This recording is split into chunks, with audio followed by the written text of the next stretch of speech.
The wind howled across the plains that evening, carrying the kind of rain that didn't just fall. It slashed, hard and cold, like it meant to wash the world clean.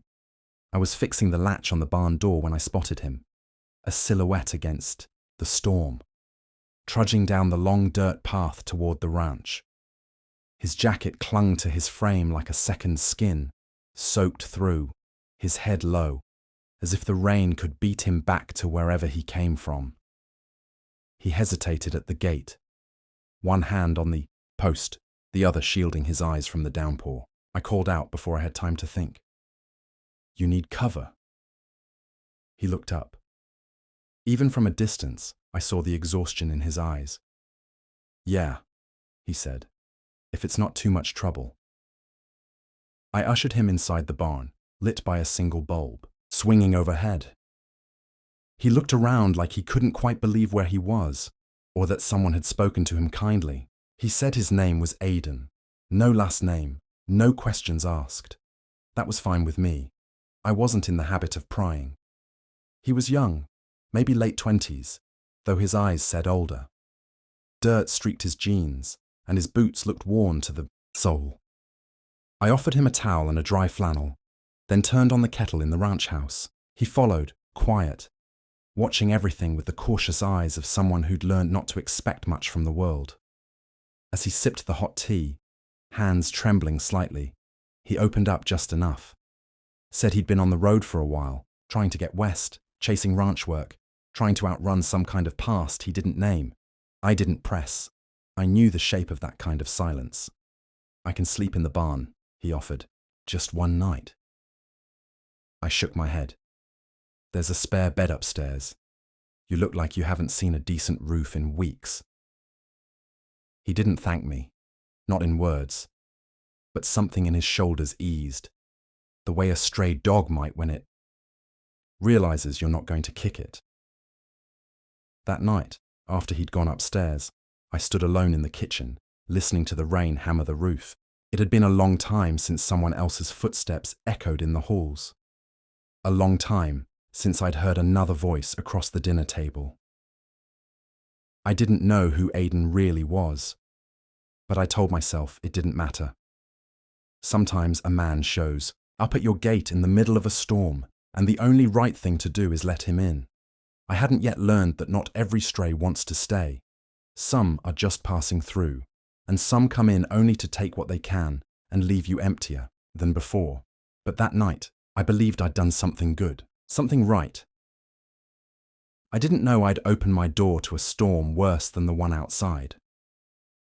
Morning light filtered through the windows in golden slats, casting warmth across the kitchen floor. Aidan stood barefoot by the stove, awkwardly flipping eggs in a pan that hissed like it had opinions. He wore one of my old t-shirts, sleeves rolled to his shoulders, a sheepish grin tugging at his lips when he caught me watching. "Figured I owed you breakfast," he said. He didn't, but I let him believe it. It had been years since someone had made anything for me in that kitchen. The gesture, however small, lodged itself somewhere beneath my ribs. That morning stretched into a week. He offered to help around the ranch, feeding the horses, mending fence lines, hauling sacks of feed without complaint. He wasn't polished, but he was eager, and there was something in the way he listened that made silence feel less heavy. I found myself telling him things I hadn't said aloud in years. Stories about my late father, how I'd inherited the ranch too young, the loneliness that settled in like dust when the days grew too long. Aidan soaked it all in without judgment. In return, he gave pieces of himself, cautiously. Said he'd grown up rough, moved from place to place, never found a real home. "People don't stick," he said one night, sitting on the porch, watching the sky bleed into sunset. "Places don't either." "Maybe you haven't been in the right one yet," I replied. He glanced at me then, eyes unreadable. Maybe. It wasn't just his hands that healed things around the ranch. It was his presence, the way he filled the quiet with stories, humming under his breath as he worked, asking me questions no one else ever thought to ask. He noticed things, how I took my coffee, which horses needed softer hands, when I needed space and when I didn't. The Shift between us happened slowly, like the way summer fades into fall. One night, the sky opened up with rain again. We watched it from the barn, shoulder to shoulder, neither of us speaking for a long while. And then he reached out, fingers brushing mine. I didn't pull away. We kissed under the soft hiss of rainfall and the low creak of wood beams. It wasn't urgent. It was quiet, deliberate, the kind of moment that changes everything and nothing all at once. Afterward, we didn't speak of it. But the air between us had changed. There was a tenderness now, a gravity pulling us closer. I started to picture a future that included him, someone to share the work, the laughter, even the silence. For the first time in years, the house felt full. I didn't notice then how tightly he held on to his past, or how carefully he avoided questions about what came next. I only saw what I wanted, a man who made me believe I wasn't alone anymore. But even the clearest skies can turn. And love, I would soon learn, doesn't always mean staying. The change was subtle at first, like a draft through a closed window, barely noticeable, but present. Aidan grew quieter, his smiles thinner, laughter coming less often and never reaching his eyes.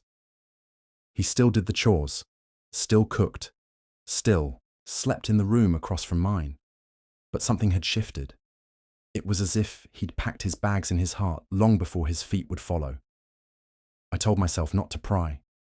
I remembered the way he flinched at questions, the way shadows seemed to linger behind his smile, but doubts crept in all the same. He started disappearing into town more often, saying he needed parts for the tractor or to pick up supplies. Once, he left before sunrise and didn't return until after dark, his excuse half-hearted and eyes avoiding mine. Then, the small things started going missing. At first, I thought I'd misplaced them. A silver cufflink that had belonged to my father, an envelope with a couple hundred in cash I kept tucked in the kitchen drawer. Nothing big, just enough to nag at me. I checked the drawer 3 times before I believed it wasn't forgetfulness. One afternoon, after Aidan left again, for town, I searched his room. I hated myself for doing it. But I found the cufflink at the bottom of his backpack, wrapped in an old bandana. Alongside it was a list, scribbled in his rushed handwriting. Places, names, prices. Notes that didn't belong to a man settling down. They belonged to someone planning a getaway. That night, I followed him. I waited 10 minutes after he drove off, then took my truck and kept my headlights low. I found him behind the general store, leaning against the wall with another man I didn't recognize. I watched Aidan hand him something small, my watch. The man passed him a wad of bills in return. I didn't confront him there. I waited until he came home. He walked in, face flushed, caught off guard by my silence in the kitchen. "Where have you been?" I asked, calm but cold. "Hardware store was closed. Had to wait around," he said too quickly. I set the watch on the table between us. He froze. I wanted him to deny it, to lie better, to give me something, anything I could hold on to. Instead, he looked away. "I was going to leave soon. Figured you'd be better off without me. You stole from me." "I didn't take what I didn't need," he said, like that made it right. All I could do was stare, not because of what he'd taken, but because of what he'd broken. Trust, built in quiet moments and soft confessions, undone like thread pulled from a seam. He didn't apologize, just walked past me, out into the night, shutting the door without a sound. And I stood there, in the house I had shared with him, unable to feel anything but hollow. The days after Aidan left were thick with silence, not the peaceful kind that used to settle over the ranch at dusk, but the kind that presses into your chest and makes the air feel heavier. His absence clung to everything, the worn mug he favored still by the sink, the porch chair angled just how he used to leave it, the faint echo of his boots on the floorboards. I kept working. The animals didn't care that a man had come and gone. Fences still needed mending, hay still needed stacking, and life, indifferent as ever, went on. But every task felt like walking through water. Slow, heavy, pointless. Nights were the worst. I'd lie in bed and replay every detail, every look, every word, every moment I mistook for love. I kept searching for the signs I'd missed, the truths buried in half smiles and silences. And worse, I questioned myself. Had I seen something that wasn't there? Had I built a future on a fantasy? But there had been something real. I was sure of it. Maybe not in him, but in me. What I gave honestly. I had loved him with the kind of hope that doesn't come easy. That had to mean something, even if it wasn't returned. Weeks passed. I boxed up the things he left behind. An old book with pages dog-eared, a shirt he always wore when fixing fences. I couldn't bring myself to throw them out, not yet. They were remnants, yes, but also proof that it happened, that I hadn't imagined it all. I saw him once more, about a month later, in town, across the street. He didn't notice me. He looked different, cleaner, dressed in new clothes, laughing with someone else. Like he'd never been soaked to, the bone on my porch, never kissed me under the rafters, never cracked eggs in my kitchen with nervous hands. I didn't call out. Instead, I turned away, got in my truck, and drove back to the ranch. I didn't cry. I didn't rage. I just let the memory of him drift further into the past, like dust trailing in the wake of my tires. Rain came again a few days later, hard, relentless, hammering the tin roof with familiar rhythm. I stood by the window and watched it fall, the same way I had the night he appeared. Only this time, no one came. And still, I stood there. I had given shelter to a man who carried a storm inside him, and when he left, he took more than I'd offered. But I remained. The ranch, the land, my heart, they all weathered it. Love doesn't always give back what it takes, but it teaches, it sharpens, it humbles. And as the rain poured down, I whispered to the empty room, next time, I'll see the clouds coming. And maybe, just maybe, I'll close the door.